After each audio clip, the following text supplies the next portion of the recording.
Another week is in the books as we inch closer and closer to the postseason, and two LISD teams now have a win to try and get there. Hello everyone, and welcome back to this edition of Football Fever here on LISD TV, your source for high school football here on the South Plains. I'm Travis Cram, and with me as always is our own ace on the mound, George Watson of the Lubbock Avalanche-Journal. I'm no Cliff Lee, but I'll give it a shot. I figured we'd use the baseball reference this time. Yeah, not bad. But ace, certainly Monterey had their share of aces, George, on the field this past weekend at Lowry Field as the rivalry game between Monterey and Coronado took just 1 point to separate those two teams and one play by a good receiver in Arias Solomon. Yeah, 1 point, one play. That's all it took for this game. It was a game that we thought, or at least I thought, was going to be a pretty even game. I thought it might have been a little more high scoring. So credit the defenses. The defenses came out and played fairly well, but it was really a hard game for anybody to really get control of, until really Monterey did, there in the last quarter. I thought Coronado was going to be able to run out the clock and kind of take the ball and go and get some points and run it out and kind of ice the game that way. But credit Monterey's defense for stepping up, making the big play on fourth down, and then you turn around and you get the big pass to Arias Solomon there on the very next play, and they go in and take the lead with under a minute left. So yeah, a very good game, for Monterey. Now they're kind of back in the playoff hunt. Coronado's not out of it, but they could have taken a big step. But both teams, I think, are really in good position, even coming out of a loss for Coronado to still make a run for the playoffs. Yeah, as you mentioned, that's huge for them to obviously each have a win in district play now. Another team looking for a district win was Lubbock High, taking on Tascosa this past weekend. At least the Westerners got on the scoreboard this game. Yeah, at least the scoring string is broken, but unfortunately, the touchdown streak goes, I believe, to about 19 quarters without a touchdown now, 21 or 22 without an offensive touchdown. And so, I knew it was going to be a tough deal for Tascosa, or for Lubbock High to go up to Tascosa and get a win up there. And credit, Lubbock High, I mean, they played well in the first half, even though they just had a ton of injuries. Had to start a new quarterback because Kellen Hammond has been sick this last week, and so he didn't start at quarterback. And they didn't have Shaquille Johnson to a shoulder injury, so they really were kind of depleted injury-wise, and I don't think Tascosa was as depleted as Coach Speck thought they were going to be from the week before, and I think that really showed up there in the second half, and Tascosa was able to pull away. Estacado taking on Brown Pitter in their next game, and of course the Matadors have been off to that fantastic start, suffered that one loss, but it seemed to be back on track, and really this was a game where they showed to beat those teams you should beat badly. They did it in this one. Absolutely, they did. And this is a game that they got a chance to play a lot of kids that that might not normally get some playing time.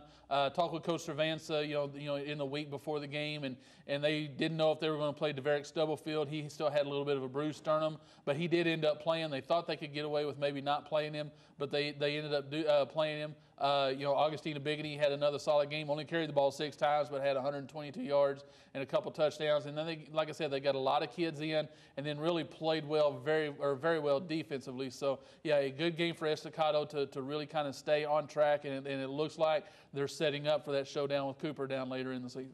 Friendship Tigers trying to look for that first district win this season, and they end up getting it against a Plainview team, a team that had to travel out there to play this game. But you mentioned it last time, and in fact that if Friendship was going to make a move and prove that they had something, you talked with Coach Brad Davis, yesterday, and he kind of summed it up with they just needed to win that first one, and they finally got it. Yeah, they just needed to win a district game, and they just needed to win a game, period, and not have anything, concerning playoffs or postseason or what they need to do here or what their chances are here or there. They just really needed to focus on playing one game and playing one game at a time. And surprisingly, maybe in a way it worked because, they went out there and they played with confidence that they haven't had for 3 weeks. They really, used their offense to the best of their abilities.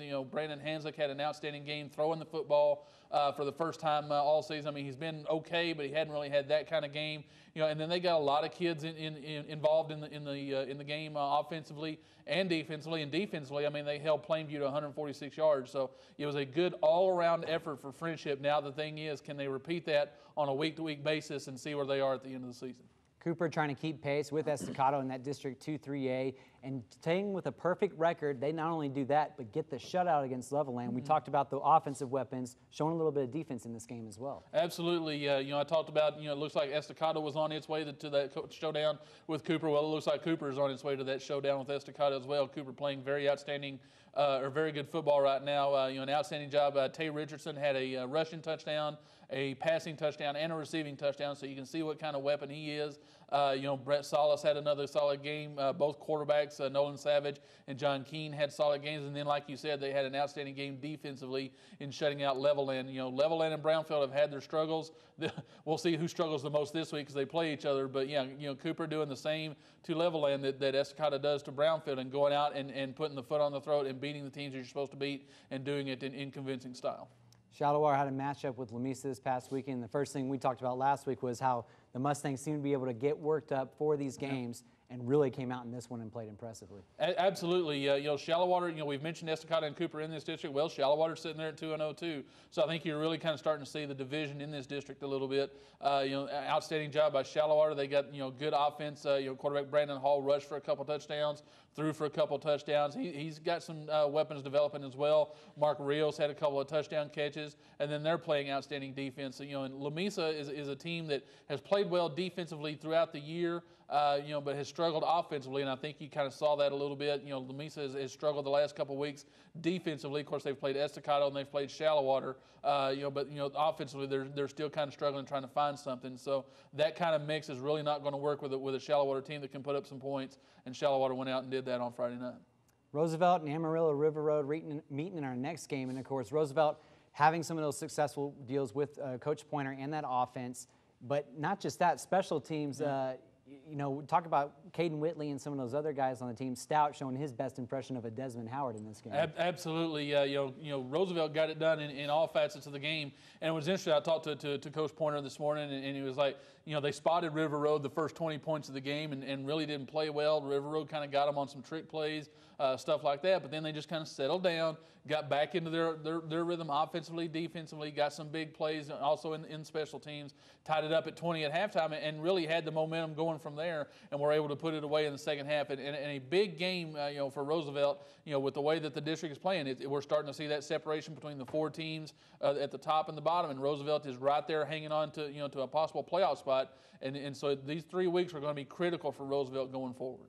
Snyder having a lot of success this season, but of course we mentioned that if there was going to be one game where they might struggle, it was going to be this one, and playing #1 Brownwood, and of course Brownwood showed why they're the best in the state right now. Absolutely they did. Brownwood, just an outstanding football team, and to be able to take, not only score 61 points against Snyder, but to take Snyder and shut down that offense, which has been playing lights out for the last 3 or 4 weeks. Even all season, even in their one other loss, they scored 42 points. So, to take that, Snyder team and hold them off and keep, Keenan Ward from getting loose on you, that was an outstanding job by Brownwood. Snyder, I hope they don't come out and, come out discouraged. Because that's probably the best team they're going to face all year, and it's right there in their district. I think Snyder's still going to be okay, and I still think I see them finishing second in that district because I think they've got enough weapons to be able to go forward and get in the playoffs. All right, well, next up, we'll find out more about the Friendship player who helped the Tigers get back to their winning ways this weekend. George has our AJ Player of the Week after this.